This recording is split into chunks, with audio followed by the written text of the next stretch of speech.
प्रधानमंत्री नरेंद्र मोदी सिंगापुर और ब्रुनेई की अपनी 3 दिवसीय यात्रा समाप्त करने के बाद गुरुवार देर रात दिल्ली पहुंचे। पीएम मोदी ने एक्स पर अपनी सिंगापुर यात्रा का एक वीडियो शेयर किया और लिखा, सिंगापुर की मेरी यात्रा बहुत फलदायी रही है। यह निश्चित रूप से द्विपक्षीय संबंधों को मजबूती देगी और दोनों देशों के लोगों को लाभ पहुंचाएगी। मैं सिंगापुर की सरकार और लोगों को उनकी गर्मजोशी के लिए धन्यवाद देता हूं। दोनों पक्षों ने digital technology, semiconductor, skill development और हेल्थ सर्विस के क्षेत्र में 4 समझौता ज्ञापनों का आदान प्रदान किया। प्रधानमंत्री मोदी ने पीएम लॉरेंस वोंग को भारत आने का न्योता दिया, जिसे उन्होंने स्वीकार कर लिया। भारतीय पहलवान विनेश फोगाट ने रेलवे से इस्तीफा दे दिया है। उन्होंने अपने इस्तीफे में कहा कि वे रेलवे की सदा आभारी रहूंगी। वे आज दोपहर को पहलवान बजरंग पूनिया के साथ कांग्रेस में शामिल हो जाएंगी। विनेश ने अपने इस्तीफे में कहा कि भारतीय रेलवे की सेवा मेरे जीवन का एक यादगार और गौरवपूर्ण समय रहा है। जीवन के इस मोड़ पर मैंने स्वयं को रेलवे सेवा से पृथक करने का निर्णय लेते हुए अपना त्यागपत्र भारतीय रेलवे के सक्षम अधिकारियों को सौंप दिया है। राष्ट्र की सेवा में रेलवे द्वारा मुझे दिए गए इस अवसर के लिए मैं भारतीय रेलवे परिवार की सदैव आभारी रहूंगी।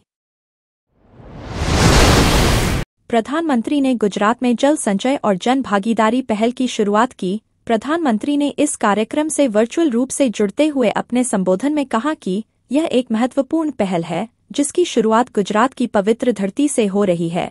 इस पहल को जल शक्ति मंत्रालय द्वारा शुरू किया गया है। प्रधानमंत्री ने कहा कि देश का शायद ही कोई कोना ऐसा बचा होगा जो इस प्राकृतिक आपदा से प्रभावित न हुआ हो। गुजरात भी भारी संकट से जूझ रहा है, जहां भारी वर्षा के कारण जनजीवन प्रभावित हुआ है। प्रधानमंत्री ने इस पहल को जल संरक्षण और आपदा प्रबंधन के लिए अहम बताया। प्रदेश में माध्यमिक शिक्षा विभाग के तहत कार्यरत अतिथि शिक्षिकाओं को अब मातृत्व अवकाश की सुविधा मिलेगी। शिक्षिकाओं के लिए 180 दिन का अवकाश स्वीकृत किया गया है। शिक्षा सचिव रविनाथ रामन ने इस संबंध में आदेश जारी किया है। प्रदेश के अतिथि शिक्षक संघ की लंबे समय से चल रही मांग के बाद कैबिनेट में प्रस्ताव पारित हुआ, जिसके बाद शासन ने आदेश जारी किया। आदेश के अनुसार माध्यमिक शिक्षा विभाग में नियत वेतन पर कार्यरत अतिथि शिक्षिकाओं को मातृत्व अवकाश का लाभ मिलेगा। शिक्षा महानिदेशालय ने निदेशक माध्यमिक शिक्षा और सभी मुख्य शिक्षा अधिकारियों को भी इस संबंध में निर्देश जारी कर दिए हैं। प्रदेश में 108 आईएएस अधिकारियों का तबादला कर दिया गया है। वहीं 20 आईएएस अधिकारियों को सरकार ने वर्तमान जिम्मेदारी के अलावा अतिरिक्त कार्यभार भी सौंपा है। आईएएस अधिकारी टीना डाबी और उनके पति प्रदीप के गवांडे को सरकार ने बड़ी जिम्मेदारी दी है। 2016 बैच की आईएएस अधिकारी टीना डाबी अब बाड़मेर का जिला कलेक्टर एवं मजिस्ट्रेट नियुक्त किया गया है। इससे पहले उनके पास ईजीएस के आयुक्त की जिम्मेदारी थी। उनके पति प्रदीप के गवांडे जालौर जिले के कलेक्टर व मजिस्ट्रेट होंगे। आईएएस अधिकारी मुकुल शर्मा सीकर, शुभम चौधरी राजसमंद, आशीष मोदी चूरू, किशोर कुमार खैरथल तिजारा, लोक बंधु अजमेर, डॉक्टर मंजुश्री गंगानगर, अर्तिका शुक्ला अलवर जिले के कलेक्टर होंगे। कोलकाता के आरजी-कर मेडिकल कॉलेज और अस्पताल के पूर्व प्रिंसिपल डॉक्टर संदीप घोष को सुप्रीम कोर्ट से झटका लगा है। पूर्व प्रिंसिपल ने सुप्रीम कोर्ट में याचिका दायर की थी कि कलकत्ता हाई कोर्ट ने उनके खिलाफ कथित तौर पर लगे भ्रष्टाचार के मामले में सीबीआई जांच का आदेश देते वक्त उनके पक्ष को नहीं सुना। उन्होंने कलकत्ता हाई कोर्ट के फैसले को सुप्रीम कोर्ट में चुनौती दी थी। शीर्ष न्यायालय के मुख्य न्यायाधीश डीवाई चंद्रचूड़, न्यायमूर्ति जेबी पारदीवाला और न्यायमूर्ति मनोज मिश्रा की पीठ ने घोष के आवेदन को खारिज दिया। संदीप घोष के खिलाफ आरजी-कर मेडिकल कॉलेज और अस्पताल के पूर्व उपाधीक्षक डॉक्टर अख्तर अली ने संस्थान में कई मामलों में वित्तीय अनियमितताओं की शिकायत दर्ज कराई थी। चंडीगढ़ सेक्टर 34 के मेला ग्राउंड में चल रहा किसान आंदोलन आज खत्म हो जाएगा। किसान महापंचायत के बाद इसका ऐलान करेंगे। इसी बीच किसानों ने अपने सामान को समेटना शुरू कर दिया है। इससे पहले गुरुवार को किसानों और पंजाब के मुख्यमंत्री भगवंत मान के बीच 2.5 घंटे तक चली बैठक में किसानों की मांगों पर विस्तार से चर्चा की गई थी।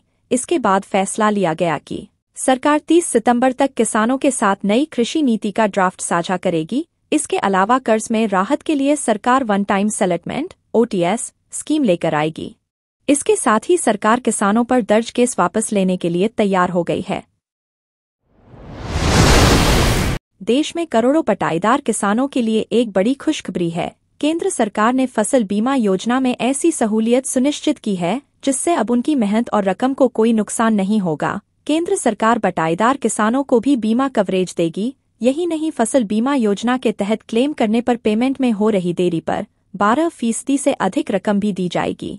केंद्र सरकार की पीएम फसल बीमा योजना के तहत इस बार 9 करोड़ से ज्यादा किसानों ने आवेदन किया है। अब तक इस योजना के तहत देश के अलग अलग राज्यों के किसानों को 1.25 लाख करोड़ रुपए का बीमा क्लेम भी मिल चुका है।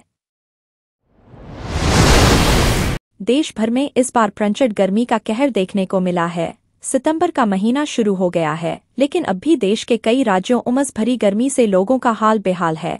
इस साल उत्तर भारत में गर्मियों में अब तक का सबसे अधिक वैश्विक तापमान दर्ज किया गया, जिसने पिछले साल के रिकॉर्ड को तोड़ दिया। यूरोपीय संघ के जलवायु मॉनिटर ने इस बात की जानकारी दी है और बताया जा रहा है इस साल धरती पर अब तक का सबसे अधिक तापमान दर्ज किया गया, जिसको लेकर वैज्ञानिकों का कहना है कि यह मानव प्रेरित जलवायु परिवर्तन के कारण तेज हुआ है।